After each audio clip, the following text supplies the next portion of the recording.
Eu lembro que, há um ano e pouquinho atrás, um pastor me perguntou: Subirá, o que é que tem te levado? Ele falou: eu não conheço ninguém que jejue como você hoje.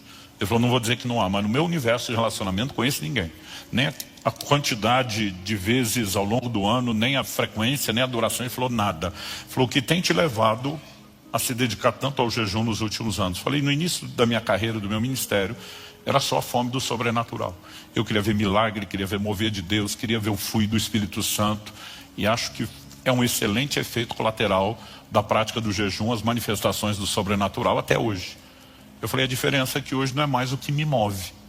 Hoje é um bom efeito colateral, mas não é o meu propósito. Ele falou: hoje qual é o propósito? E a minha resposta dos últimos anos tem sido a capacidade de perceber deleites espirituais. E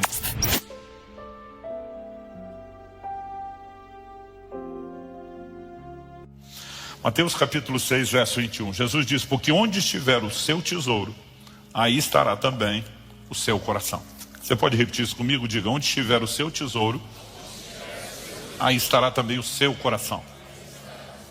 Vamos tornar isso mais pessoal. Vamos usar o possessivo. Diga comigo: onde estiver o meu tesouro, aí estará também o meu coração.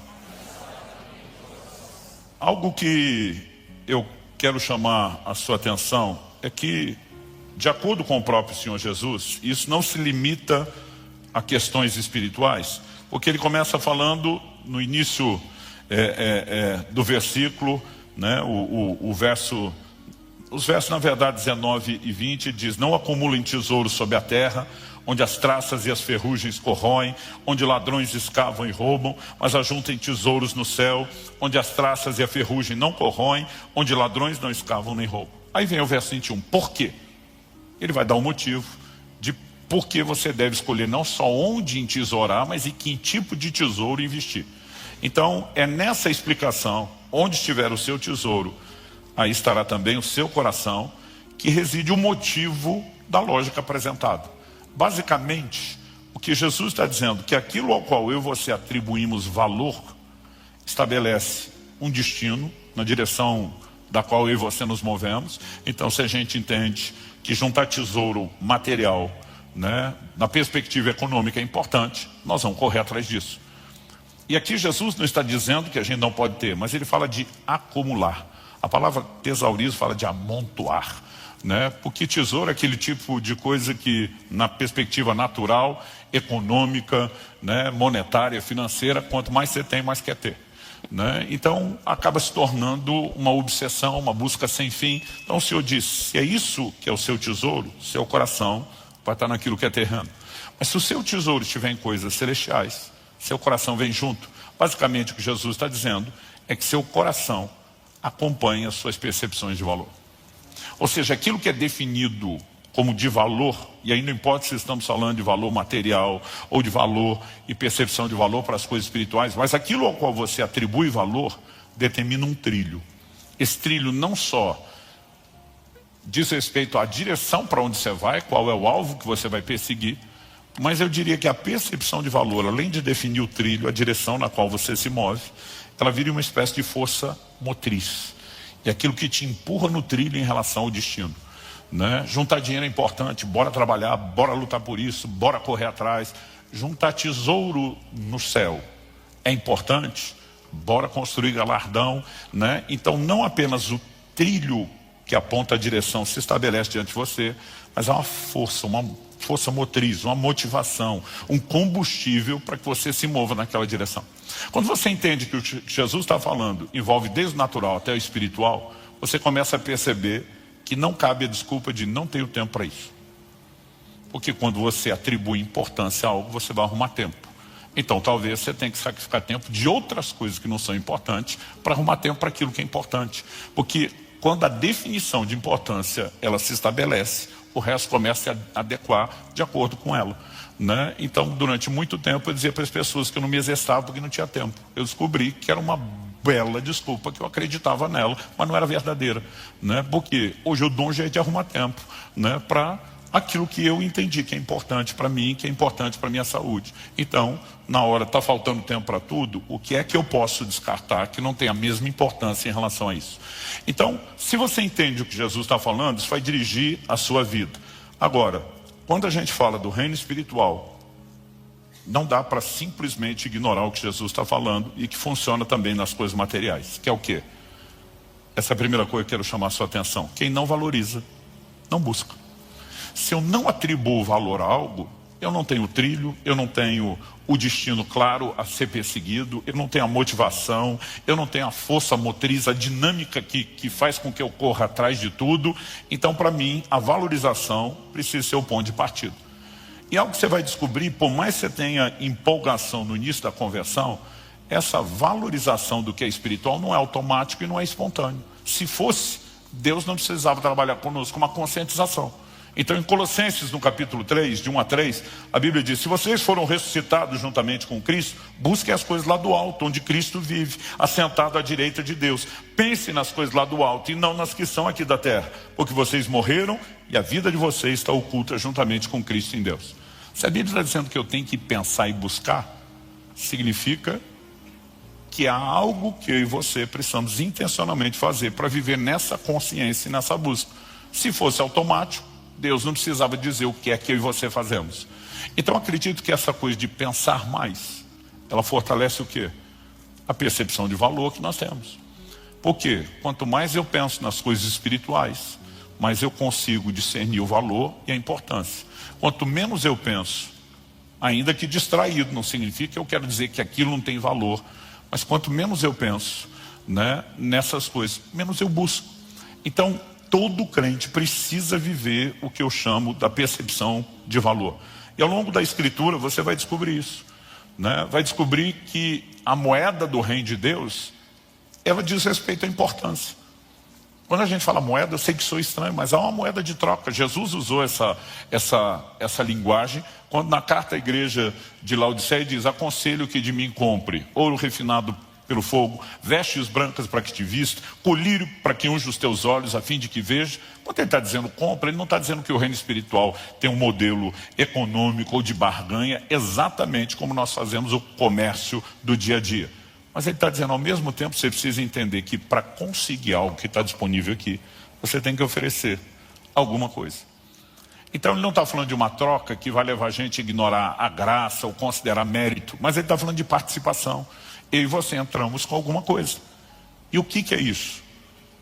A única coisa que eu consigo encontrar em comum, e eu gosto de, quando eu estou estudando a Bíblia, buscar padrões recorrentes. Aliás, quero encorajar vocês, né? Todos aqueles que estão nos 100 dias da palavra, a capacidade de ler a Bíblia num período menor de tempo, as pessoas dizem: ah, pastor, mas não dá para memorizar e lembrar de tanto. Eu digo, é verdade, você vai perder no que diz respeito à memorização, porque tem um volume maior de leitura.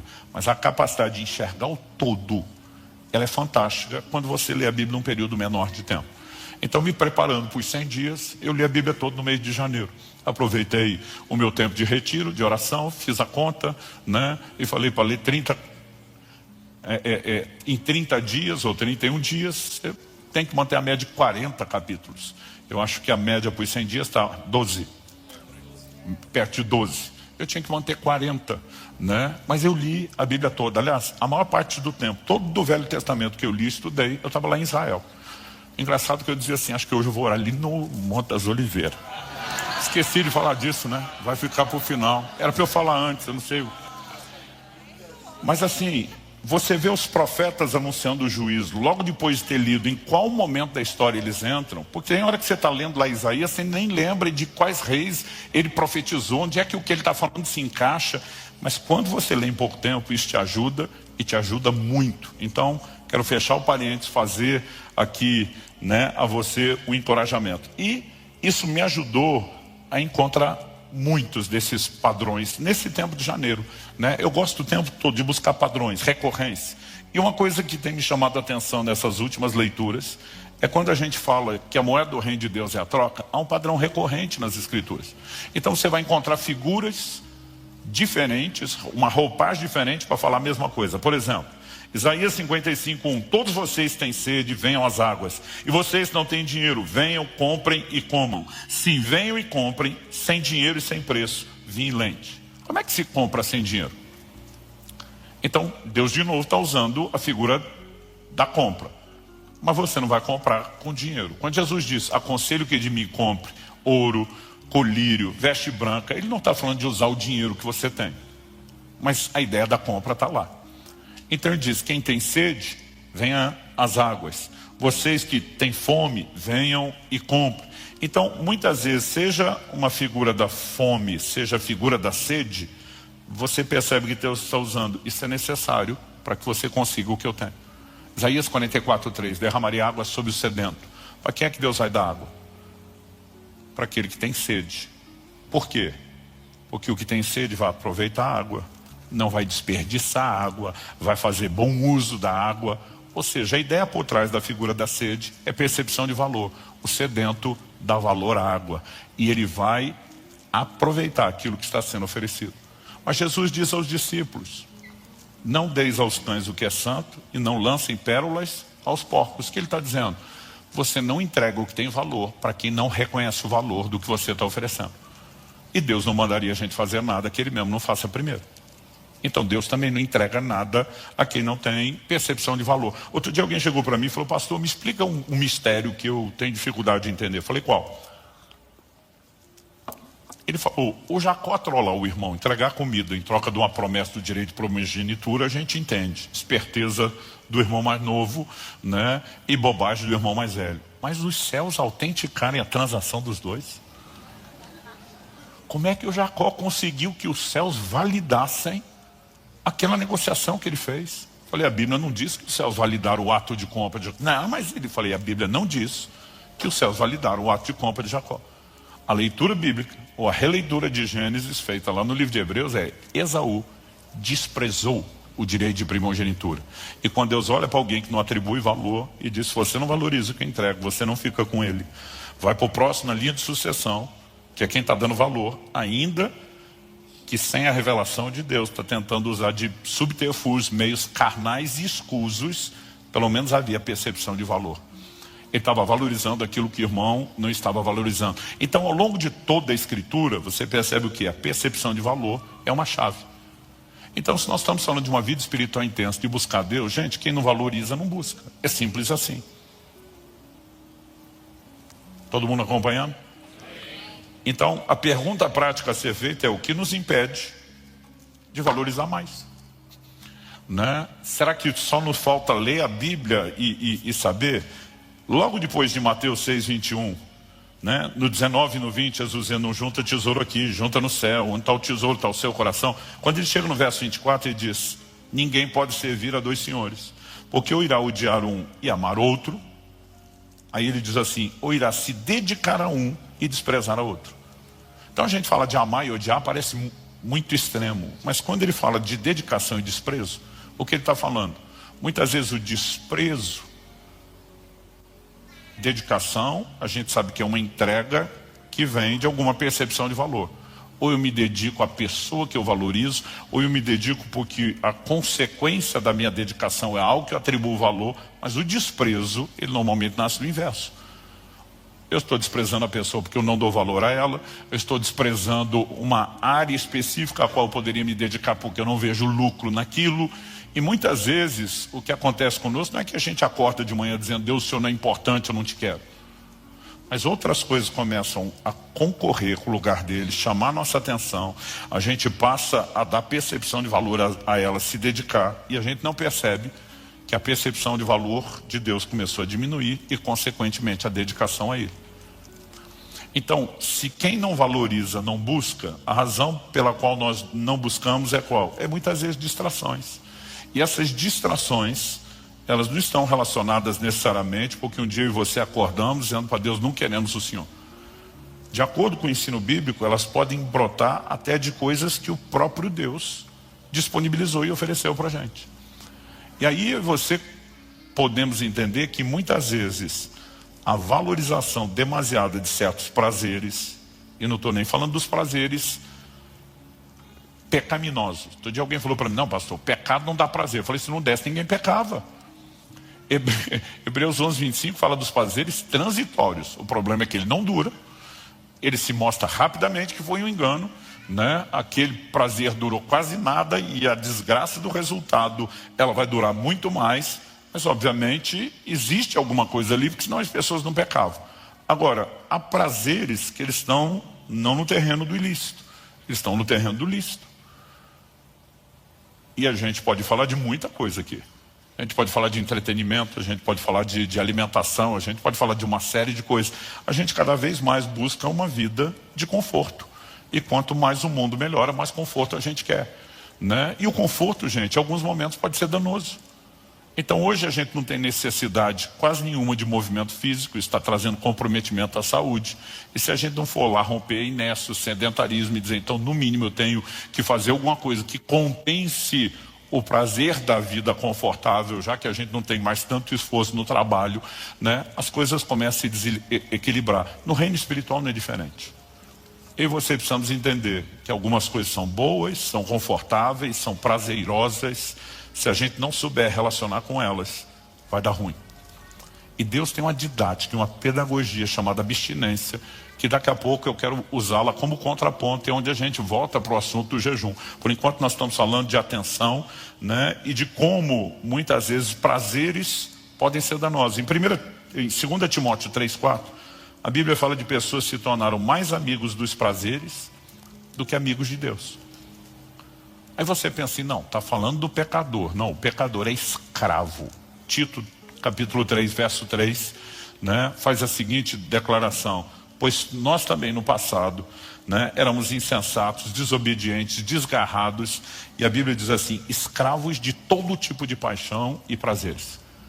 Então nossa condição antes da conversão é de escravidão. E outra, o camarada que ainda não converteu, ele é inimigo de Deus. Romanos 5 fala da inimizade. A única forma de sair da inimizade é a reconciliação em Cristo Jesus, que nos permite a aproximação e a amizade. Para alguém ser mais amigo dos prazeres do que de Deus, tem que ter convertido primeiro. Tem que ter vivido a intimidade aqui, mas agora começou a viver um retrocesso. Porque de quem que você quer ser amigo? Consciente ou inconscientemente, de quem de alguma forma te agrada. Pelo menos mais do que desagrada, já que ninguém é perfeito, né? Você tem que encontrar mais coisas agradáveis do que desagradáveis. Eu sempre comento isso, que no início do meu ministério, eu sofri do que hoje eu chamo de honesticídio. Né? Em nome da honestidade, você às vezes comete o homicídio ou o suicídio, você também se arrebenta. Mas a minha filosofia de vida era: a verdade doa quem doer. E eu ficava ainda mais à vontade quando a pessoa era muito franca. Eu simplesmente dizia, se fala o que quer, ouve o que não quer. E eu lembro que no meu primeiro ano de pastorado, um camarada um dia me procura para reclamar. Eu tento ser seu amigo e você me bloqueia o tempo todo, você não me deixa entrar, você não me dá espaço, você isso, você aquilo. Eu já estava assim, por aqui, com ele, com a reclamação dele. E aí ele fez uma das coisas que eu mais detesto, comparação. Fulano, que não faz nada, é seu amigo. Aí eu não aguentei, falei, para. Em nenhum momento te ocorreu, você não parou para pensar que o fulano é legal? E quando eu falei isso, ele, como é que é? Eu falei, ele é legal. Ele falou, o que o senhor quer dizer com isso? Eu falei, se não está claro, eu explico. Tu é chato pra caramba. Eu falei, você é um mala sem alça. Você é insuportável. Eu não quero ser seu amigo. Eu não sou obrigado a ser seu amigo. Sou obrigado a ser seu pastor, mas não sou obrigado a ser seu amigo. Eu falei, cara, você percebeu que o tempo todo você só reclama de todo mundo? Ninguém é bom o suficiente. Agora é comigo. Mas quantas vezes você já me reclamou de quase todo mundo aqui na igreja? Eu falei, em nenhum momento ocorreu que de repente o chato e o problema é você? Em vez de todo mundo ser tão ruim. E a hora que eu vi naquele meu honesticídio, meu excesso, o camarada estava implodindo na minha frente. Um dia desse contei a história, alguém falou, pastor, hoje o senhor teria falado a mesma coisa? Eu falei, de um jeito bem diferente. Mas qual era o ponto? Eu continuo acreditando a mesma coisa. Você não quer ser amigo de alguém que é desagradável. Isso não significa que ninguém vai te desagradar em algo. Mas para ser amigo, você tem que dizer, tem que mais agradar do que desagradar, não é possível. Tem que ter alguma coisa em comum. Agora, como alguém que já foi mais amigo de Deus está se tornando amigo de outra coisa? Significa que ele está se deixando agradar mais pelo que a outra coisa, os prazeres estão oferecendo, do que aquilo que ele encontrou em Deus. E nós não podemos achar que isso não é uma armadilha, que não vai acontecer comigo, com você. Então, pastor, se quem não valoriza, não busca. E o que me impede de valorizar a Deus é a valorização de outras coisas em detrimento de Deus. E a gente aplicar a lógica invertida significa que a valorização de Deus em detrimento das outras coisas é uma chave? Sim. Pastor, glória a Deus, que depois de 2000 anos de cristianismo o senhor descobriu a solução. Eu descobri nada, todo mundo sabe disso. Todo ano novo você fala, esse ano eu vou orar mais. esse ano eu vou ler mais a Bíblia. Esse negócio de botar o 100 dias da palavra no começo do ano é ótimo, né? Porque você ainda está naquela empolgação de esse ano eu vou me dedicar mais a Deus. A pergunta é, a gente só precisa de um consentimento mental? Não, a gente precisa de mais do que isso. No Salmo 16, 11, Davi pelo Espírito diz, tu me farás ver os caminhos da vida. Quando a Bíblia fala de caminho, ela não fala só de um lugar onde você se movimenta, mas fala de se movimentar na direção de um destino. Significa que o Deus que nos deu vida nos criou com um propósito. Para onde Ele quer que a gente vá? Onde a vida deveria nos conduzir? Qual a razão da nossa existência? Paulo pregando em Atenas e diz que de um só, Atos 17, 26 e 27, de um só homem Deus fez todas as raças e tribos dos homens. Para quê? Para que? Um indicativo de propósito. Para que Ele fez? Para que o buscassem. Então, há uma razão pela qual você existimos, tem um caminho, deve conduzir um destino, é o propósito de Deus. Mas quando Davi está dizendo, tu me farás ver, me parece sem a ajuda de Deus, esse caminho não está tão nítido e tão claro para a maioria de nós. Significa que a gente precisa mais do que ouvir alguém dizer, mais do que alguém falar, mais do que a gente dizer para nós mesmos, nós precisamos entrar em algum lugar de descoberta da percepção de valor, que ela não vem só por assentimento mental. É por isso que Paulo diz, o que para mim antes era lucro, ganho, ele diz, hoje eu considero perda. Ele não está falando ganho e perda, embora sejam linguagens monetárias financeiras, ele não está falando de valores monetários, materiais. Mas ele está falando de importância. O que eu atribuía uma alta importância desvalorizou. Por que desvalorizou? Por causa da excelência do conhecimento de Cristo Jesus. E diz, a percepção de Cristo entrou. E eu atribuí tamanho valor, que agora que eu tinha esse referencial, eu olho para isso aqui e digo, não é tão importante quanto eu considerava importante. Agora, como a gente entra nessa percepção de valor? Tu me farás ver os caminhos da vida. Onde eles levam? A tua presença, plenitude de alegria, a tua destra, delícias perpétuas. Ao que você precisamos entender que há um lugar em Deus onde eu e você podemos ter uma dimensão de prazer, de alegria e de realização que a gente não tem em outras coisas. Plenitude é só aqui. Então, desde o início, quando Deus criou o homem, Ele nunca se incomodou que o homem tivesse acesso a outras formas ou tipos de alegria. Aliás, o próprio Jesus disse, né, para que a minha alegria esteja em vocês e a de vocês seja completa. Quando ele fala minha alegria, sua alegria, ele está dizendo, tem espiritual e tem natural. Mas ele diz, essa sua aqui nunca vai ser completa sem a minha. Mas mesmo olhando essa nossa aqui, Deus olha para o homem e diz, não é bom que ele esteja só, ele precisa relacionar com semelhantes. Isso é produzir um nível de alegria e realização. E quando Deus proveu o relacionamento homem e mulher, Ele não estava pensando só na dinâmica de interação emocional. A coisa é bem completa. Envolvia até deleite físico essa relação. Mas, obviamente, isso não era tudo o que o homem precisava, muito menos o que o faria completo. Deus está dizendo, mas nunca cruze. Aí Ele diz, vou dar todo tipo de árvore para vocês comer. Eu brinco que Bíblia do Gordinho, toda árvore é caixa alta, é letra maiúscula, é negrito. Vocês podem comer de toda a árvore. Eu leio assim, toda a árvore do jardim. Porque Deus podia ter feito uma fruta só, gente. Com todos os nutrientes que a gente precisava. Com o mesmo tamanho, mesmo cheiro, textura, sabor, né? Mas ia ser um tédio, a gente comeria aquilo o resto da vida. Eu falei disso no domingo e o corpo estaria suprido. Mas Deus caprichou. É a diversidade de frutas, de sabores, texturas, cheiros, tipos, tamanhos, frutas sazonais. Então, você acabou de comer na estação, você tem que esperar outra estação. E nessa diversidade, o que ele está dizendo? Eu também quero dar deleite.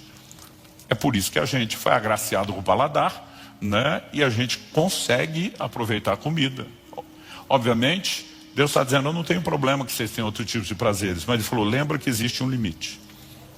E se esse limite for cruzado, você pode perder. Só vai encontrar em mim. Por que eu estou dizendo isso? Porque se eu e você entendemos que no reino de Deus, quem não valoriza não busca, e que a valorização de outras coisas em detrimento de Deus nos impede de valorizar e buscar como deveria, e então que a solução contrária é valorizar Deus em detrimento de outras coisas, qual é o ponto de equilíbrio para entrar nessa percepção e não se perder, mesmo nessas coisas boas que Deus nos dá? Em Deuteronômio, no capítulo 8, Deus está dizendo para o povo que Ele tirou do Egito. Ele tira do Egito dizendo, eu vou levar vocês para onde? Uma terra prometida. Canaã é chamada terra prometida. Deus diz, uma terra onde mana leite e mel. Ele diz, quando chegar lá, vocês vão comer bem. Vocês vão prosperar. Então Deus queria que o povo comesse bem e prosperasse. Em Deuteronômio 8, no capítulo 10, ele diz assim, vocês comerão, se fartarão, louvarão o nome do Senhor seu Deus.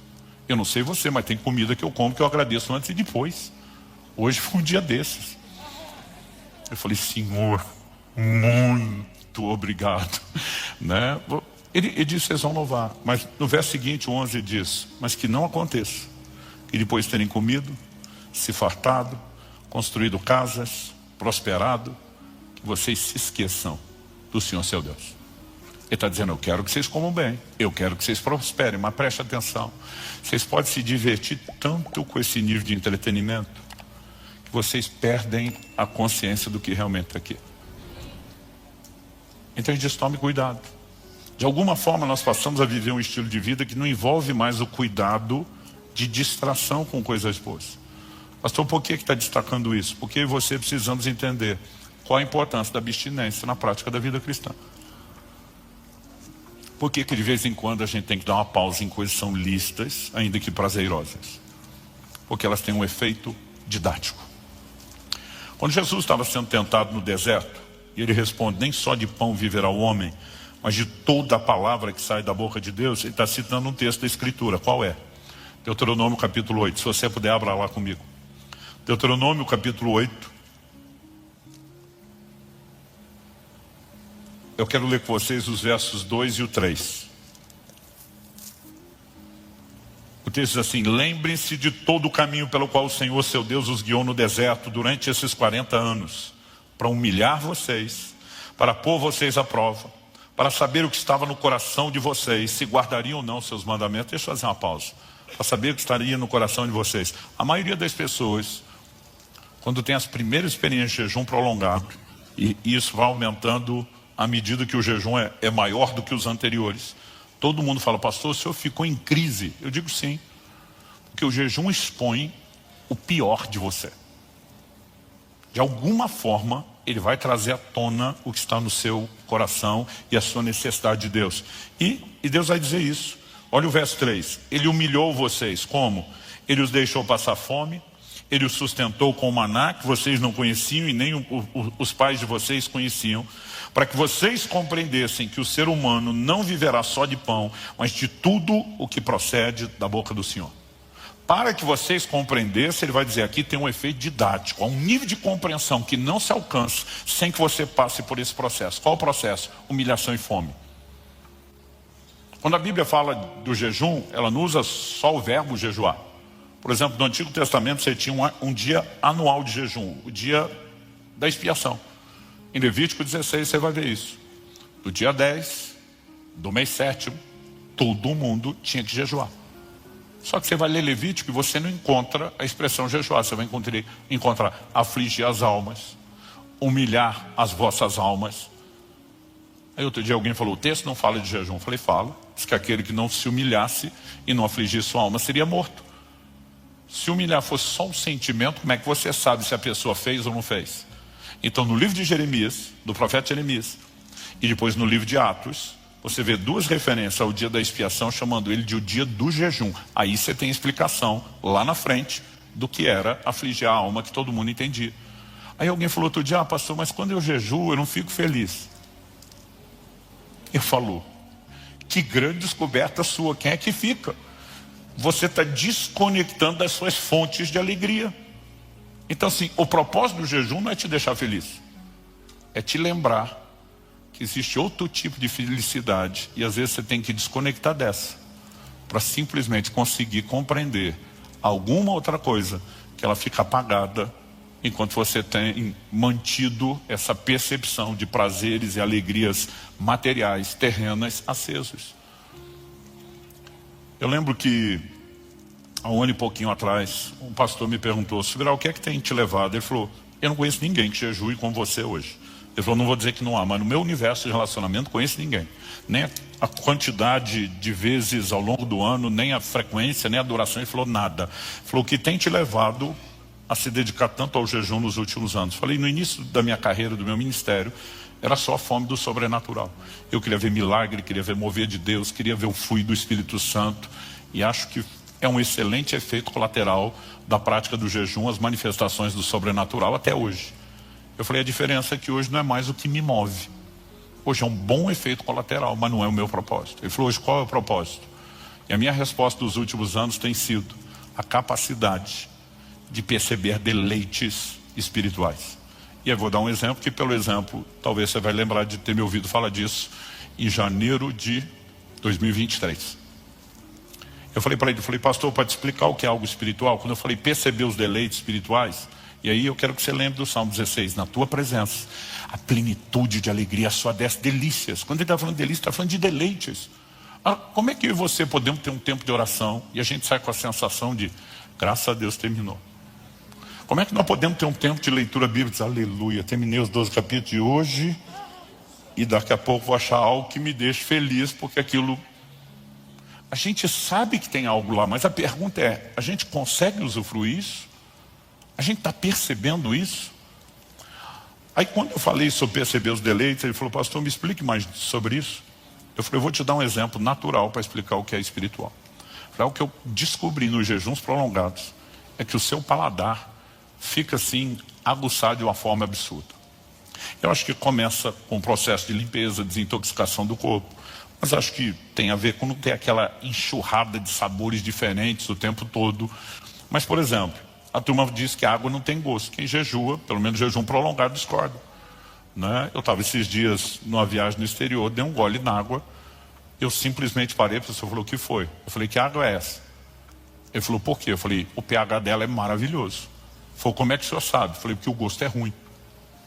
Um pH alto significa que a água é mais salobra, né? Eu falei, e aí ele falou, dá uma olhada. Eu olhei, o pH da água 9,5. Então assim, o ideal durante o tempo do jejum é que você beba uma água de um pH pelo menos 7. Mas quando você vai para água muito boa, ela fica ruim.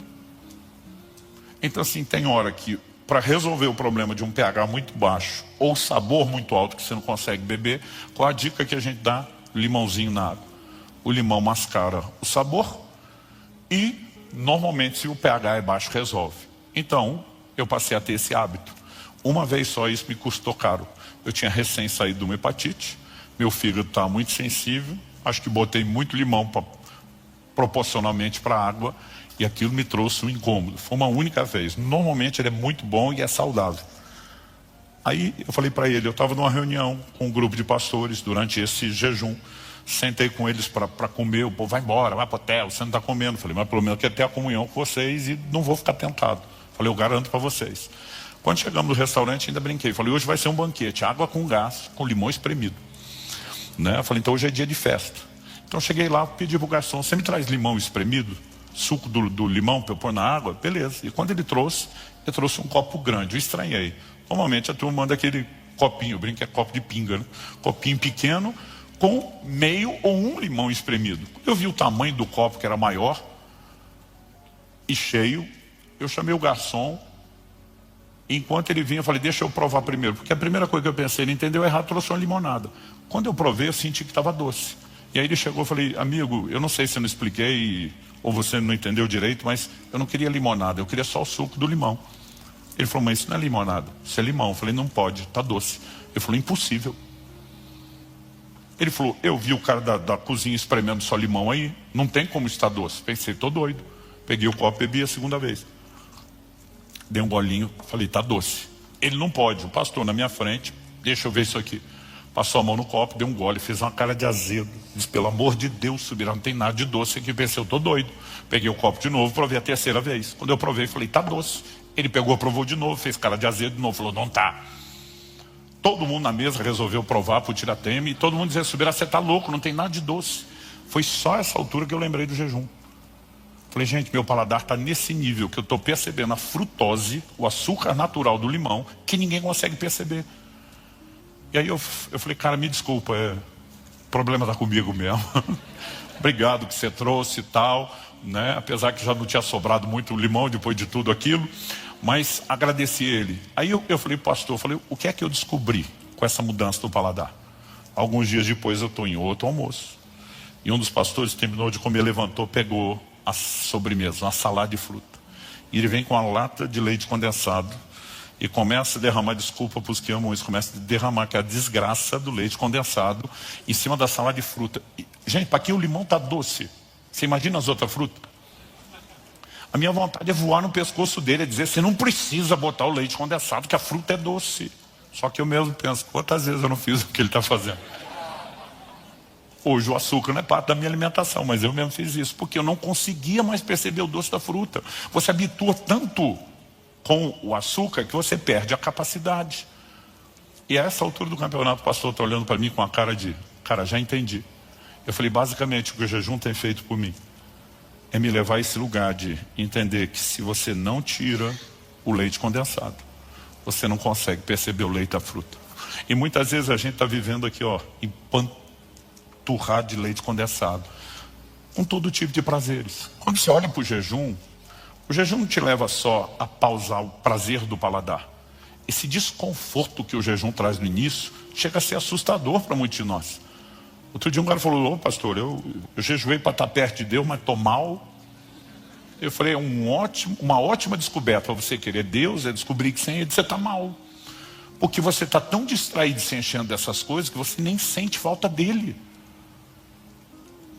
Então assim, o jejum te leva a uma crise inicial, mas a um lugar de descobrir uma dimensão de prazer que você perdeu a conexão, que é fora de série. Aí você vai entender que embora a palavra jejum, usada no Novo Testamento, no próprio ensino de Jesus, quando ele diz, quando jejuardes, quando ele diz sobre seus discípulos, quando o noivo for tirado, eles vão jejuar. A palavra que Jesus usou ali, no original grego, é nestiu, né? A forma como foi registrada a fala de Jesus, não que ele tenha falado em grego. Nestiu é uma palavra composta. Ne é um prefixo de negação, estil significa comida. Então, a palavra jejum, em essência, significa não comer. Mas jejum se limita só à abstinência alimentar? Não. Ele envolve outras abstinências, mas eu gosto sempre de começar falando da alimentar, porque as outras deveriam ser uma extensão, um complemento do jejum de alimento. O problema é que muitos de nós fizemos delas uma substituição. Aí o crente o tempo todo fala, estou de jejum de rede social. Eu digo, deveria. Estou jejuando televisão. Deveria. Mas isso não tem que necessariamente ser um substituto. Eu acredito que deveriam ser complementos. Então, dito isso, Paulo em 1 Coríntios, no capítulo 7, está falando da importância de que marido e mulher, casados, porque toda relação íntima entre homem e mulher que não seja no casamento é classificado na Bíblia como imoralidade. Mas ele diz, o casado, ele começa a dizer do verso 3 ao 5, que um deve pagar o outro o que é devido, que eles não devem se privar. Ele fala de uma frequência do ato sexual que eu classifico, digo, tem que ter avivamento nessa área também. Mas aí Paulo dá uma razão, uma única razão, para que marido e mulher, se estiverem de comum acordo, deem uma pausa nesse avivamento natural. Qual? Ele diz, a fim de se dedicarem à oração. O que Paulo está querendo dizer? Que no dia a dia, quando estou vivendo a festa normal, natural do casamento, não pode orar, não é isso que ele está falando. Mas quando ele diz dedicar, ele diz, você quer entrar num lugar profundo, quer ir para as águas profundas mesmo, que no dia a dia talvez você não nadou delas, dá uma pausa no resto. O que é que ele está dizendo? Se quer voltar a perceber o açúcar do limão, a frutose do limão, dá uma pausa no leite condensado. Eu acho que aqui é uma boa alegoria. Sabe, isso significa que então, seja o prazer do alimento, seja o prazer conjugal, sejam errados? Não tem a ver com algo errado.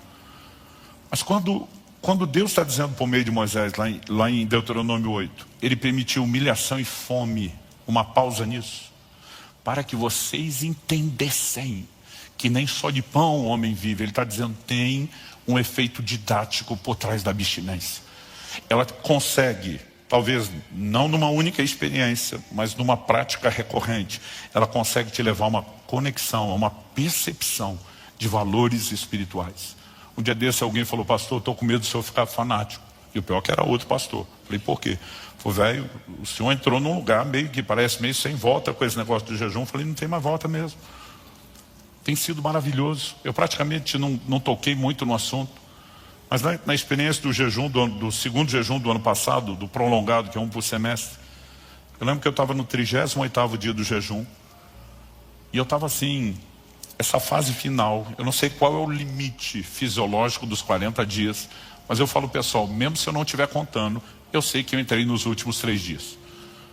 De alguma forma, é como se o corpo começasse assim a dar alerta. Está chegando a hora de você terminar, talvez isso já não seja tão saudável. Então, por exemplo, você passa a ter mais sono, você passa a ter uma série de reflexos que você sente o corpo dizendo assim, ou talvez pelo tempo em que ele está vivendo das economias de reserva e diz, tem que entrar no modo de sobrevivência diferente. Então, eu normalmente falo, pessoal, eu treino durante o jejum, e a lógica de treinar no jejum é você ter energia. Os caras falam, eu não sei como é que você tem energia para treinar. Eu falo, gente, eu não treino porque eu tenho energia, eu tenho energia porque eu treino. Então, qual é a lógica disso? Científica da coisa. Eu descobri lendo material médico. Os médicos dizem, você parou de comer, o metabolismo automaticamente diminui. Quem para de comer, normalmente para de movimentar, o metabolismo baixa ainda mais. Metabolismo baixo, depois de 3 dias, normalmente seu organismo já está consumindo reserva, significa que ele está em modo de sobrevivência. O organismo escaneia o seu metabolismo e diz, está gastando pouco, não precisa entregar muita energia. E ele entra no modo de economia.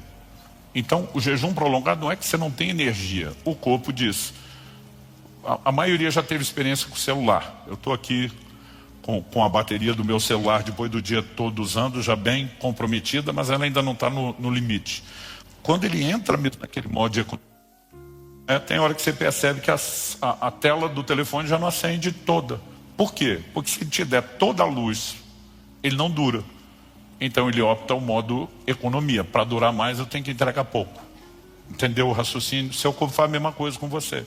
Então esse médico dizia, treine durante o jejum, porque você vai acelerar o metabolismo, você vai provar que precisa de energia, ele vai entregar. Porque quem não faz isso e quer fazer um movimento rápido de repente, vai ter tela preta. Né? A Kelly, há 1 ano e meio, quase 2 atrás, ela estava no 6º dia de um jejum, ela estava se sentindo muito bem. Deu um pulo, levantou correndo do sofá, acordou no chão, desmaiou, tela preta. Ah, pastor, jejum não faz bem. É só você fazer direito. Então, se você não está exercitando e quer usar o modo de economia, nunca levante pressa. Né? Se você quer poder levantar depressa, treine. Eu decidi treinar. Então, por exemplo, em agosto do ano passado, na última semana, eu fiquei, por conta de uma viagem, os compromissos, fiquei 4 dias sem exercício. No 5º dia, fui dar aula de manhã, eu tinha 3 horas de aula de manhã e ia pregar à noite. Fui dar aula de manhã, no 5º dia, tive que dar aula sentado. Porque eu estava com tontura, estava com fraqueza. Aí eu lembro quando terminou a aula, alguém falou, pastor, se eu não vou almoçar, quer que te levem para onde você está hospedado? Eu falei, não. Eu falei, eu preciso de uma academia e eu preciso que você me busque 3 horas depois. O cara, 3 horas. Eu falei, 3 horas. Eu falei, só tem um jeito de eu voltar a ter energia para o final do jejum. Aí ele me deixou na academia, fiz 1 hora de cardio, 2 de musculação. Energia voltou. Dia seguinte, ele diz, academia de novo. Eu falei, mais 3 horas. Porque eu não vou mais passar por isso. Então, eu falo para o pessoal, gente, você não treina porque tem energia, você tem energia porque treina. São coisas diferentes. Por que eu estou mexendo nesse tipo de assunto? Porque além de dar uma dica prática para você, nós precisamos entender algumas respostas. Agora, quando chega esses últimos dias, que era só para fechar a lógica aqui, mesmo treinando, eu sinto os 2 ou 3 últimos dias, normalmente são os 2 últimos, você sente que o corpo não quer entregar a energia toda. É quase como se ele falasse assim, tu abusou pra caramba e agora nós vamos ter que entrar num outro modo de economia. Então, dito isso, 38º dia, eu já estou naquela, levante devagar, dorme mais. Eu acordei no meio da noite para ir ao banheiro. E eu lembro que eu fiquei aborrecido, que o sono estava tão profundo. Eu dizia, não quero levantar, não quero atrapalhar o sono. Mas eu lembro quando eu voltei do banheiro, eu estava pensando assim, meu Deus, estou parecendo um zumbi de tanto sono. Eu pensei, eu nunca lembro ter pensado isso antes, mas pensei aquele dia, eu estou correndo o risco de dormir em pé, enquanto volto para a cama. Mas a coisa que me deu alegria foi pensar, por outro lado, a hora que bater a cabeça no travesseiro, encostei ali, em 3 segundos eu apago. Tipo assim, não vai me atrapalhar. Eu acho que a coisa boa de ter pensado isso tudo foi o que aconteceu. A hora que eu encostei a cabeça no travesseiro, eu não ouvi uma voz audível. Aquilo parecia mais um pensamento, um sentimento, uma sugestão, algo dentro de mim, simplesmente parecer, por que é que você não ora um pouco? Eu não queria orar, eu queria dormir. Eu pensei, isso não é de mim, certeza que não é meu, porque eu não quero orar, eu quero dormir. Eu falei, então vamos para o plano espiritual. Não é o Satanás, porque ele não quer que eu ore. Então, não é porque o chamado era atraente. Por eliminatório, eu falei, só pode ser Deus. Minha carne está sofrendo com o processo e Deus está me fazendo um convite. Eu falei, só tem um jeito de saber se é Ele. Eu comecei a orar. Então, sem muita vontade, deitado mesmo, Senhor, quero te agradecer. Mais um jejum que está terminando. Eu já estava assim agradecendo, estava terminando. Já estava nessa fase. E de repente eu parei e lembrei. A Kelly, Israel e Alice, meus 2 filhos. Além de vários dos pastores, dos líderes. Muitos deles me acompanharam. Nem todos os 40, mas a maioria deles, a maior parte daquele jejum. Eu estou pensando nisso tudo, mas em especial assim, dizer, cara, nós jejuamos a família inteira junto. Já é raro você saber de alguém que encarou os 40 dias. Eu falei, minha mulher e meus filhos fizeram comigo. E eu comecei a agradecer a Deus. Eu falei, Senhor, não quero te agradecer só meu jejum. Eu falei, minha mulher e meus filhos vieram junto. E eu nem chamei. Quando eu falei, eu nem chamei, o Espírito Santo falou comigo. E disse, quem chamou fui eu. E a hora que ele falou isso, eu não consigo te explicar o que aconteceu. Eu gosto de brincar que alguém lá no céu apertou o botão que ativa o modo glória. Glory mode. Aquele negócio ligou no quarto. A presença de Deus encheu aquele... Eu nunca tive na minha vida, gente, uma percepção da presença de Deus como aquele dia. No dia seguinte, eu liguei para minha filha, já tinha falado com aquele Israel. Eu falei, filha, Deus entrou no meu quarto ontem. Ela disse, pai do céu, você ouviu Deus? Eu falei, graças a Deus que não. Porque eu falei, graças a Deus, gente, era assustador. Não dá para explicar, porque não era um assustador ruim, mas era assombroso. Porque a percepção de grandeza de quem Ele é. Eu estou no escuro, eu cerrei os meus olhos com toda a força. Eu escorreguei da cama, rolei para o lado para o chão, me ajoelhei. Eu botei a cara no chão, porque aquilo dava um santo temor. Ela falou, pai, mas mesmo não vendo, o senhor sentia ele de um lado ou do outro? Eu falei, filha, esse é o ponto. Ele não estava de um lado ou do outro, ele estava em todo lugar. Ele está na frente, ele está atrás, ele está em cima, ele está embaixo. Ele está do lado de fora, ele está do lado de dentro. Eu falei, a presença dele atravessava meu corpo. A impressão é que a cama, a parede, que tudo é impregnado. Ele é tudo. Quando a Bíblia diz que Ele é tudo em todos, a gente não consegue entender isso. Eu nunca tinha tido uma percepção daquilo. E ainda é difícil falar. Eu nunca senti tanto deleite, tanto prazer na minha vida. Eu fiquei pensando a vida inteira de crente. E a gente não tem noção de que isso está à disposição. Mas Deus está dizendo o seguinte, se você quer compreender que não é nem só de pão, você precisa passar por esses processos de desintoxicação. E eu comecei a descobrir que o jejum não é detox só para o corpo. Gente, é impressionante como ele limpa o corpo. O rejuvenescimento celular que você passa, a limpeza de tudo. Não é só de intoxicação alimentar, de metal pesado que seu corpo expele, é um negócio impressionante. Mas eu descobri que o jejum traz um detox na sua alma, nas suas emoções, nas suas percepções espirituais. Você vai ficar impressionado como, por exemplo, você pode estar com um hormônio mais baixo numa área, mas seus receptores estão limpos, então seu corpo funciona melhor. Parece que espiritualmente os receptores estão todos limpos. E você começa a ter essa percepção de deleite que normalmente você não tem no dia a dia. Qual é o propósito primário do jejum? É buscar Deus. Daniel capítulo 9, verso 3, ele diz, voltei o rosto ao Senhor Deus para o buscar com oração, com súplicas, com jejum. Joel capítulo 2, verso 12, voltem-se a mim de todo o coração, diz o Senhor, e isso com jejuns. Por que eu estou dizendo isso? Porque durante anos, honestamente, até dezembro de 2021, quando as pessoas me diziam, pastor, qual é o propósito do jejum? Eu dizia, não tem um, tem vários. Porque eu estudei a Bíblia algumas vezes, de Gênesis a Apocalipse, pegando todas as vezes que o jejum aparece e para que ele foi usado. E tinha um monte de propósitos. Então tem hora que o jejum é praticado em momentos de aflição, para buscar o socorro de Deus, né? Como o de Josafá, em 2 Crônicos 20. Em Esdras, capítulo 8, 21 a 23, ele fala de jejuar por proteção. No Salmo 35, 5, Davi fala de jejuar por gente que está enferma. A gente vê Daniel jejuando enquanto ora e intercede pelo seu povo. E a lista vai longe. Então o dia do perdão, que também era um dia de arrependimento, o povo era chamado a jejuar. O jejum para arrependimento de pecados aparece várias vezes na Bíblia, mas tem hora que o jejum está sendo praticado num contexto de consagração. E o que está se consagrando, diferente do que está jejuando por arrependimento, o que está jejuando por arrependimento quer vencer o pecado. O que está jejuando por consagração também. Mas o primeiro quer vencer o pecado que o derrubou. O outro não quer fazer o jejum do primeiro. Ele não quer nem cair. Ele quer vencer para não cair. Então, os dois podem estar lutando contra o pecado, mas são diferentes. Então, eu tinha uma lista.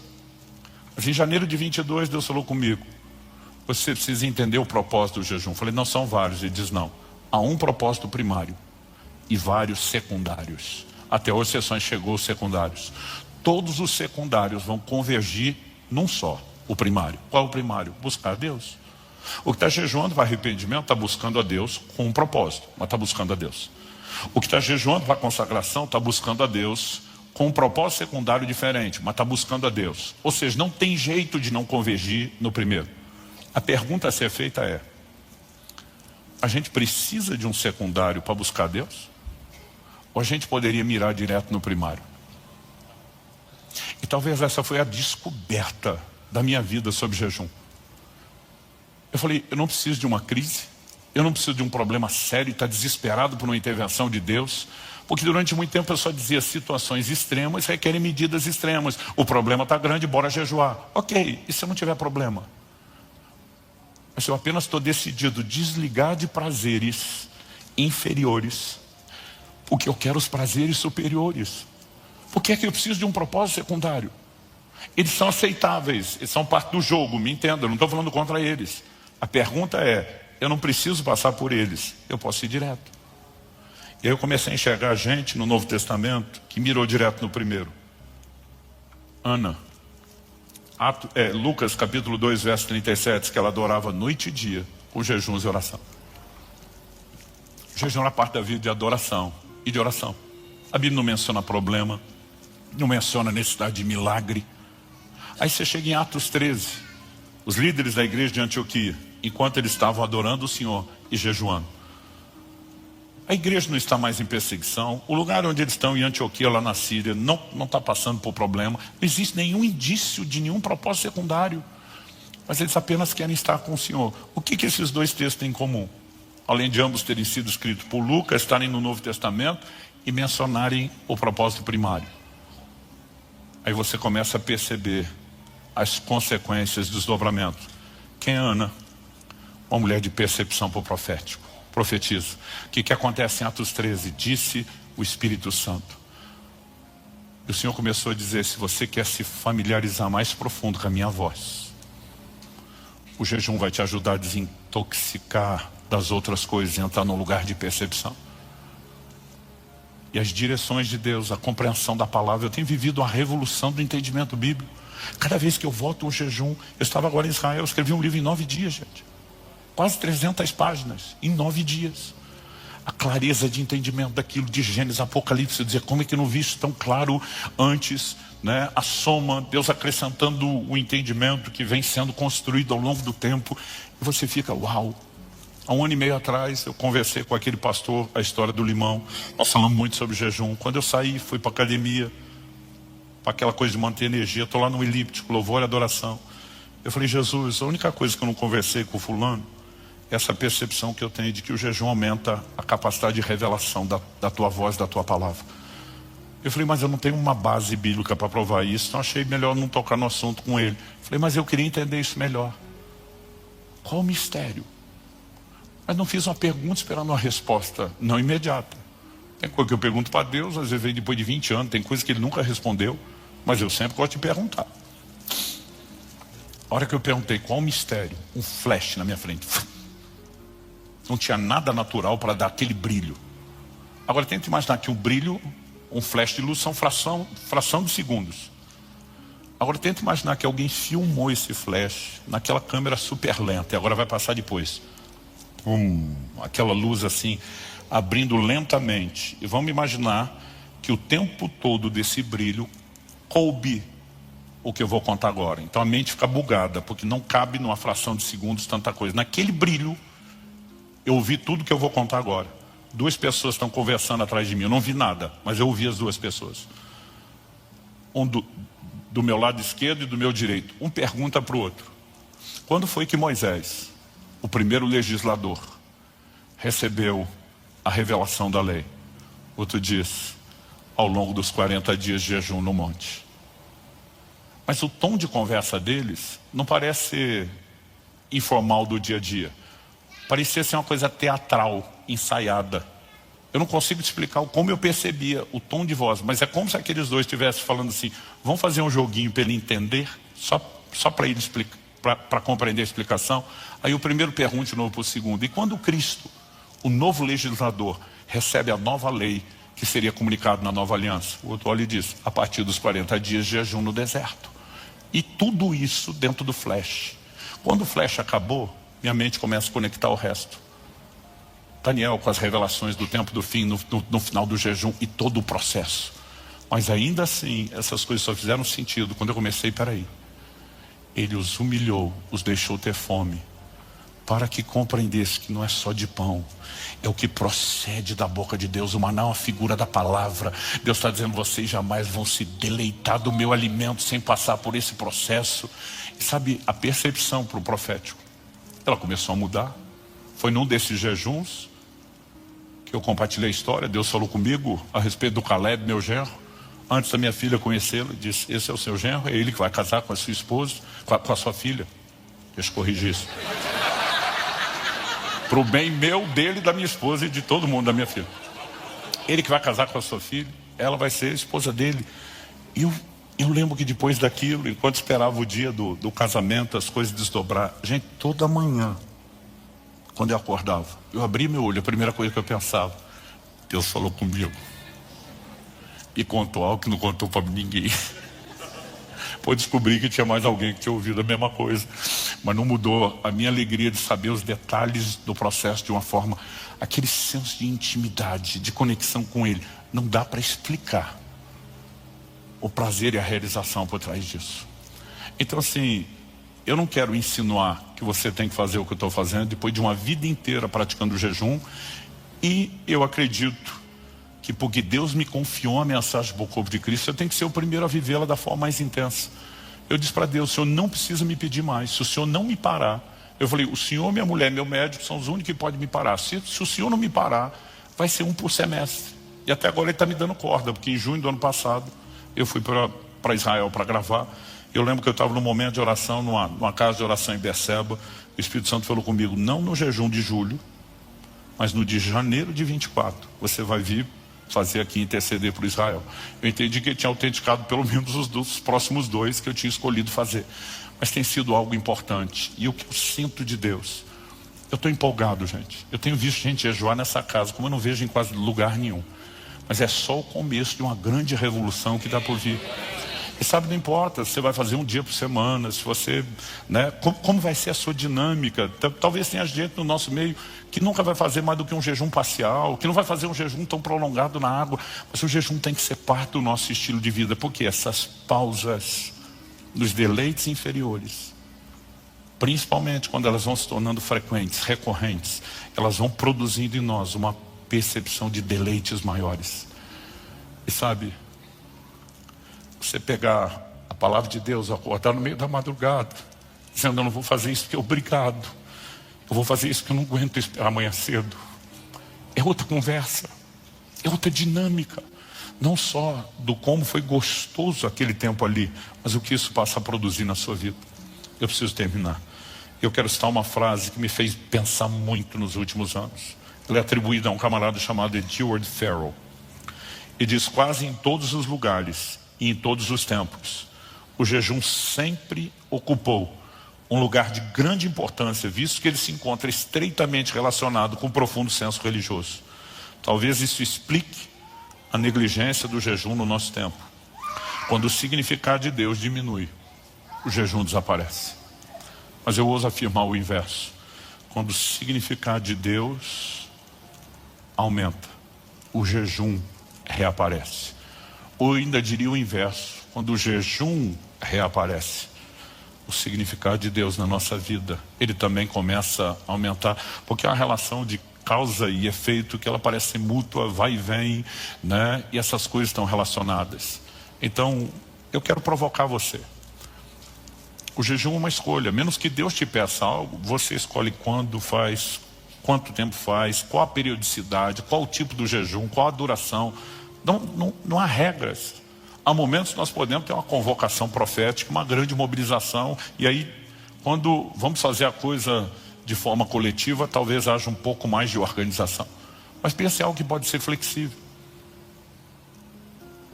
O importante é que você possamos fazer cada vez mais. Eu estou realmente orando muito. O pastor Marcelo Neves me pediu, falou, cara, mesmo que não seja o começo do ano, que é uma dinâmica diferente, mas quem sabe, ele falou isso ano passado, por de julho do ano que vem, a gente não faz uma preparação e uma mobilização da igreja como nós nunca fizemos antes. A gente não faz uma campanha, né, de jejuns maiores. Então nós estamos buscando de Deus o que é que nós podemos fazer em conjunto de forma a auxiliar o corpo. Mas eu não quero que você sinta pressionado. Às vezes uma época boa para mim não é época boa para você. Há N fatores. Eu sei que cada vez que vai chegando o próximo, vai me dando uma agonia, uma ansiedade, um desespero de entrar. Eu falei para minha esposa, eu não vou aguentar esperar janeiro, vou começar em dezembro. Ela falou, seu aniversário, Natal, nem pensar. Eu faço aniversário 20 de dezembro. Né? Ela falou, a gente tem que comemorar isso em família. Eu falei, eu não ligo para o aniversário. Ela falou, nós ligamos para o seu aniversário. Eu falei, tá bom, eu espero. Né? Ela diz, vamos ter o tempo de família.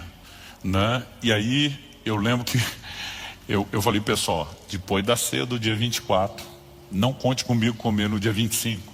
Nós tivemos uma situação que surgiu e meu pastor falou, eu quero você comer no dia 25 e 26. 27 você começa. E eu, naquela agonia, porque assim, deixou de ser um incômodo. E o que eu começo a descobrir, que está me aguardando lá, vai ficando tão atraente, vai dando um desespero. Eu passo a maior parte do ano, né, em jejum. Acho que não dá para dizer que não tenha dia de jejum. Pelo menos um intermitente vai rolar. Mas assim, quanto mais frequente, quanto mais recorrente, né, maior tem sido o impacto. E depois de estar servindo a Deus, né, há muito tempo. Eu estou buscando a Deus de forma intensa, pelo menos desde os meus 15 anos. Estou com 51. 30 anos só de ministério pastoral, 33 anos pregando. Eu vou te dizer o seguinte, o que eu tenho vivido de janeiro de 2022 para frente, para mim assim, parece que esses últimos anos, a soma desses poucos últimos anos, ela é melhor do que todo o resto. E seria muito egoísmo da minha parte guardar isso só para mim e não dizer que você pode viver algo melhor do que você tem. Então, hashtag fica a dica, sem peso, nem pressão, nem obrigação. Bora jejuar mais? Você aceita o desafio? Outro dia alguém falou, pastor, fala de um benefício a mais do jejum. Falei, a gente vai fazer uma lista, gente. Saúde. Gente, eu gasto tão menos em comida, tão menos dinheiro ultimamente. Vocês têm noção. Dentro de um cara que já gastou dinheiro em comida na vida. Eu podia te dar muitos benefícios, mas os deleites espirituais são os melhores deles. Vocês têm mais 2 minutos para eu falar de Israel, não? Então, eu fui para Israel, fiquei 24 dias, voltei. Foi bem mais rápido do que eu esperava. Quando Deus falou comigo, nós não tínhamos um cenário de guerra. Então, na minha cabeça, eu questionei pouco. Eu falei para Deus assim, Daniel intercedeu por Israel na Babilônia. Por que é que eu preciso ir orar por Israel em Israel? Eu posso fazer isso no Brasil. Mas ele não abriu a discussão, não respondeu. Eu falei, o senhor não deve satisfação. Algo que eu tenho aprendido, você tem um comando do Espírito Santo, obedeça, entendendo ou não entendendo. Eu lembro que eu levantei daquele momento de oração, virei para minha esposa, falei, faz tempo que você me fez uma proposta, nós passamos pelo menos um mês em Israel. A gente ficou 22 dias gravando em janeiro de 2018. Ela falou, eu queria voltar uma hora aqui com você. A gente ia onde quer, a hora que quer, conhece lugar bíblico, visita, ao mesmo tempo descansa, passeia, soma isso tudo, né, com o conhecimento, os acessos, os contatos que você tem, seria incrível. Aí eu falei para ela, falei, 5 anos atrás você pediu isso, topa fazer em janeiro de 24? Ela falou, topa. Falei, na verdade Deus me pediu para vir jejuar, mas você vem junto, a gente vai ter todo esse negócio, você não precisa jejuar comigo como fez da última vez, Ela disse, estamos dentro. O pessoal estava com a equipe que filma comigo nas terras bíblicas. Eu falei, não tenho certeza se eu vou usar vocês. O propósito do jejum pode ser outro, mas se for, talvez tenha que aproveitar o mesmo tempo para não perder idas e vindas. Eu falei, depois a gente decide isso. E naquele momento, para mim, estava clara a decisão. Depois de uns dias, algo começou a me incomodar. Eu falei, amor, não é para ficar gravando. Eu acho que não é para ir todo mundo. Mas em 28 anos de casado, nós nunca ficamos um mês longe um do outro. Foi a primeira vez que eu fiquei um mês distante daquela em 28 anos de casado. Então eu falei, no mínimo você tem que ir comigo. Eu acho que por mais que a gente simplifique, é isso. Quando estourou a guerra, minha esposa pergunta, e aí, você ainda vai? Eu falei, vou. Eu e você não sabíamos da guerra, mas o Deus que mandou eu separar janeiro, ele sabia que a guerra ia acontecer, e se ele mandou ir, a responsabilidade é dele, né? Ela disse, não tem medo? Eu falei, nem um pouco. E se ele dissesse que o humor na situação ia do mesmo jeito, porque de alguma forma ele tem toda a razão, e não adianta discutir com ele. Mas eu falei, pelas promessas que eu tenho sobre minha vida, sobre nossa casa, sobre a igreja, sobre o ministério, sobre tudo, certeza que eu volto, né? Abraão, quando vai sacrificar o filho, o livro de Hebreus diz que ele cria que Deus podia ressuscitar o menino depois de morto, porque não faz sentido eu prometer e não cumprir. Então, se o que é que ele vai fazer, problema dele, mas que eu posso ter a convicção baseada no que ele já falou, eu posso. E a minha principal experiência foi entender que eu não estava em Israel apenas para orar por Israel. A gente poderia fazer isso de qualquer lugar. Eu entendi que as orações por Israel também não diziam respeito só à crise. Gente, a coisa só vai piorar daqui para o fim.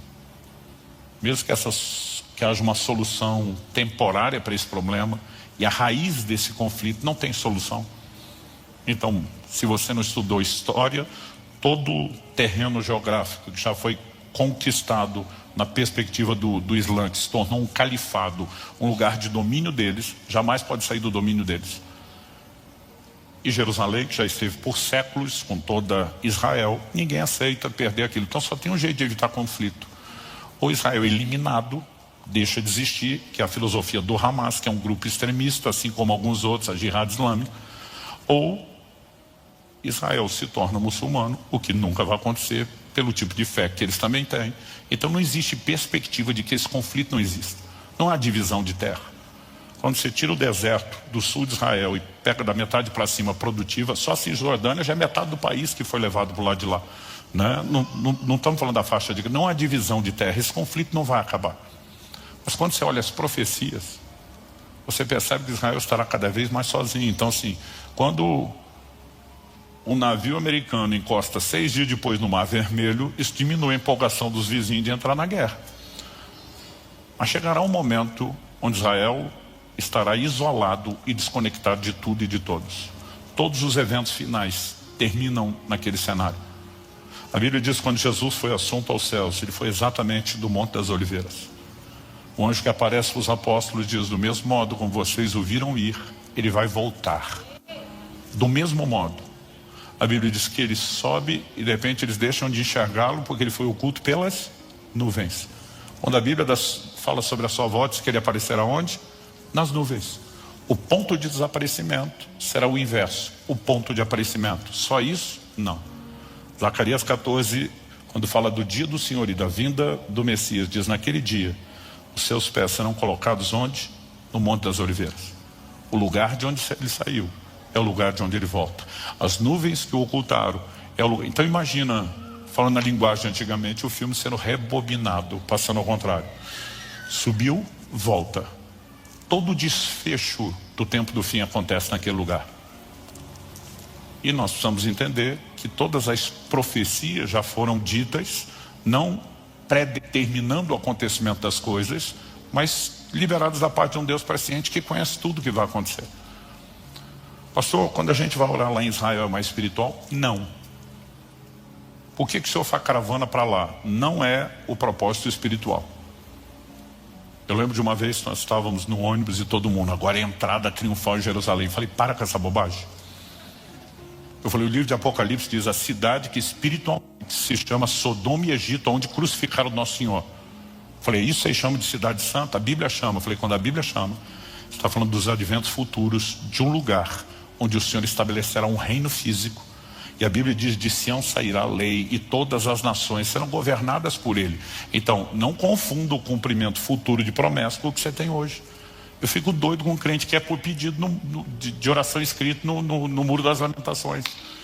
Eu digo que tu tem acesso direto ao Santo dos Santos pelo nome de Jesus e acha que escrever um pedido e botar num muro de pedra que vai fazer a diferença. Aí eu escrevo para dizer, eu quero ser batizado de novo no Rio Jordão. Eu falei, você acha que santo é a água do rio ou é o nome de Jesus? Então assim, não vamos mistificar nada do que tem lá. É maravilhoso. Não quero que você pense outra coisa. Já estive lá 7 vezes. É maravilhoso que perspectiva, o emocional, o entendimento das distâncias, imaginar aquele cenário, aquela geografia, muitos dos lugares que ainda são conservados parecidos, você diz, cara, aqui tudo aconteceu, mas não é mais espiritual. Mas o que eu e você precisamos entender? Deus faz uma promessa para Abraão e diz, a sua descendência será como a areia do mar. Está falando de numerosa, mas ele também diz, sua descendência será como as estrelas do céu. Demora para a gente perceber que Deus está falando de 2 linhagens. Deus está dizendo, vou te dar uma linhagem terrena, mas também te darei uma linhagem celestial. Então João Batista diz, das pedras Deus pode fazer nascer filhos de Abraão. Sabe o que ele está dizendo? Vocês não têm noção. Então Deus vai tirar o cumprimento da promessa que ele fez à linhagem de Abraão. E Paulo escreve principalmente aos Gálatas, mas também aos Romanos, falando dos filhos da fé. Então, às vezes o crente olha para o judeu e diz, esse é abençoado que é filho de Abraão. Nós somos filhos de Abraão. Nós somos herdeiros da promessa. Quando Deus diz para colocar Ismael, o filho da escrava da carne, que é o que estava perseguindo o outro, ele diz, o Israel natural vai perseguir a linhagem dos filhos da fé. Isso tem acontecido desde o início do Evangelho. Mas assim como Deus disse que em Isaac é que estaria a herança, eu e você precisamos entender que a promessa de Deus tem se cumprido por meio da igreja. E a igreja vai cumprir o seu papel. Em Mateus 21, Jesus disse que a vinha foi entregue a um grupo de lavradores que não deu os frutos. Ele manda os servos cobrar, os profetas. Eles matam. Ele diz, vou mandar meu filho. Talvez meu filho ouça. A Bíblia diz, matar o filho. Mas Jesus pergunta para os próprios judeus, o que é que o dono da vinha vai fazer com esse grupo de lavradores?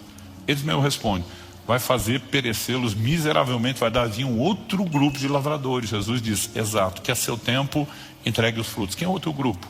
A igreja dos gentios, a linhagem de Abraão. Passou então, Israel acabou, sumiu do plano de Deus. Essa é a chamada doutrina da substituição, que até mesmo os reformadores promoviam. Não existe mais nada de Israel, tudo que você lê lá só se cumpre na igreja. Mas isso também não é verdade.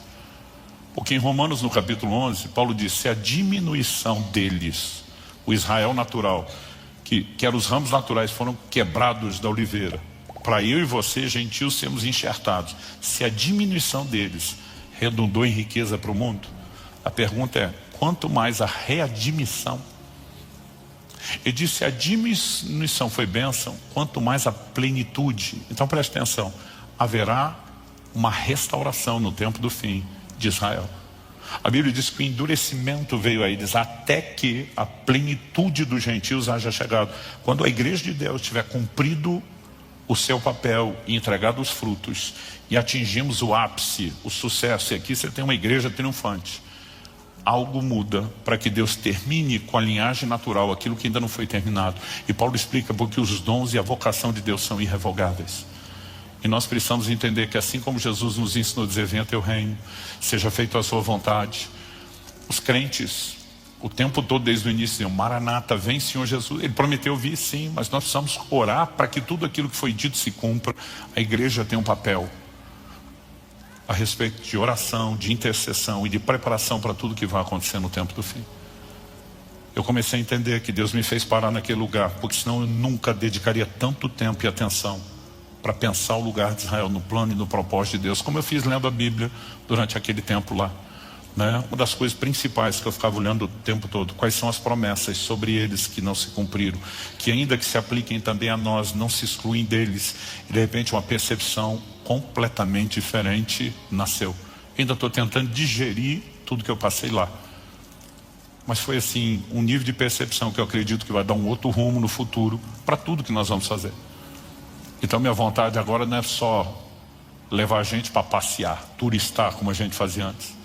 É começar a mobilizar equipes de intercessores e dizer, vamos passear um pouco menos e orar um pouco mais. Vamos de repente sentar junto, em vez de ter aquela dinâmica corrida para aproveitar só conhecer lugar, estudar o que é que a Bíblia diz. Então, tão logo eu tenha digerido isso tudo, eu talvez fale mais, né? Mas se for resumir o que for esses dias para nós lá, e passou de 2 minutos, parece que deram 11, eu resumiria dessa forma para vocês. Vamos terminar então? Bom, vocês podem continuar aqui, eu vou assinar os livros e depois vou para casa dormir, mas vocês... Estou brincando, vamos ficar em pé, vamos orar. Eu falei, vamos terminar, parece que ninguém quer ir a lugar nenhum.